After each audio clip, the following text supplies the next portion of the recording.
आज हम पढ़ेंगे राजस्थान शैक्षिक परिदृश्य तथा निःशुल्क एवं अनिवार्य बाल शिक्षा का अधिकार अधिनियम से संबंधित मॉडल पेपर 3 के बारे में।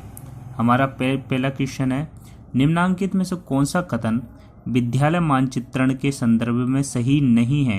यानी इनमें से कौन सा कथन है जो सही नहीं है वो बताना है। ठीक है, पहला कथन है, इसे कभी कभी शैक्षिक मानचित्र भी कहा जाता है। बिल्कुल सही बात है, विद्यालय मानचित्र को शैक्षिक मानचित्र भी कहते हैं। दूसरा है,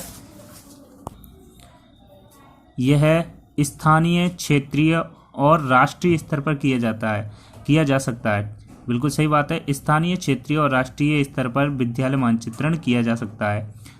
तीसरा है इसका, इसमें 3 महत्वपूर्ण चरण होते हैं, निदान, प्रक्षेपण, प्रस्ताव शामिल हैं। तो हमने इसके पिछली वीडियो में पढ़ाया, आपको बताया भी है कि विद्यालय मानचित्रण के तीन चरण हैं। तो पहला चरण क्या होता है इसका, निदान। दूसरा चरण क्या होता है इसका, प्रक्षेपण। और तीसरा चरण क्या होता है इसका, प्रस्ताव। तो ये तीनों चरण इसके शामिल हैं, ये आपको याद रखने हैं। और चौथा क्या कहता है, यह भविष्यदर्शी नहीं होना चाहिए। तो यह भविष्यदर्शी तो होना चाहिए, तो हमें नहीं कथन बताना है। तो इसका आंसर क्या हो जाएगा, ऑप्शन नंबर डी, यह भविष्यदर्शी नहीं होना चाहिए। ठीक है, नेक्स्ट क्वेश्चन है हमारा, निम्नांकित में से कौन सा कथन शिक्षा का अधिकार कानून 2009 के संबंध में सही नहीं है? यानी जो कथन इनमें से दिया है उनमें से सही नहीं बताना है कि कौन सा कथन है जो सही नहीं है। ठीक है, पहला है, इसका खंड 26 विद्यालयों में शिक्षकों की रिक्तियों को भरने से संबंधित है। बिल्कुल सही बात है, आरटी 2009 के अनुसार जो धारा 26 है आरटी 2009 की, उस धारा 26 में विद्यालयों में शिक्षकों की रिक्तियों से संबंधित वाक्य कहा गया है। और कहा गया है उसमें कि किसी भी सरकारी स्कूल में 10% से ज़्यादा पद शिक्षकों के खाली नहीं रहने चाहिए।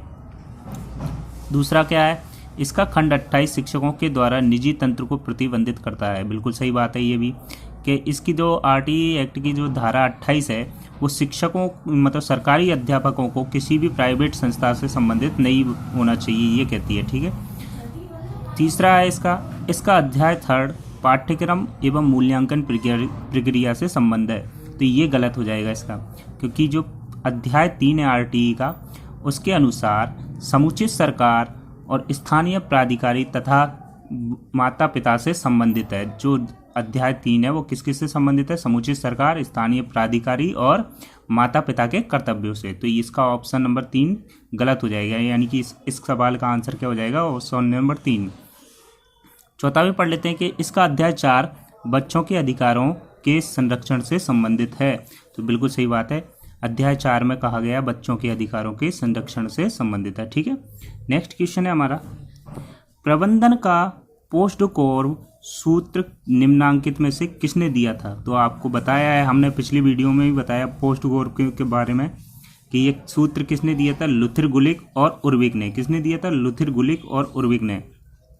ठीक है, और इसमें इससे बहुत सी क्वेश्चन बनते हैं कि डी का अर्थ क्या होता है। तो डी का अर्थ होता है डायरेक्टिंग मतलब निर्देशन। ठीक है ना, आपको याद रखना है, आपको इसका वीडियो लिंक में मिल जाएगा हमारे, आप देखना चाहो तो वहाँ से देख सकते हैं। ठीक है, नेक्स्ट क्वेश्चन है हमारा, ज्ञानवाणी है। तो ज्ञानवाणी क्या है, एक शैक्षिक एफएम रेडियो नेटवर्क है। क्या ये, एक शैक्षिक FM radio network. Next question है हमारा, निम्नांकित में से कौन सा राष्ट्रीय मिलिट्री स्कूल का सर्वोच्च निकाय है? तो राष्ट्रीय मिलिट्री स्कूल का सर्वोच्च निकाय कौन सा है, केंद्रीय गवर्निंग परिषद। कौन सा है, केंद्रीय गवर्निंग परिषद। नेक्स्ट है हमारा, निम्नांकित में से कौन सा भारत में EMIS का उदाहरण है? किसका, EMIS का उदाहरण है? तो इसका उदाहरण है DISE। क्या है, डाइस, DISE। ठीक है, EMIS का उदाहरण क्या है, DISE।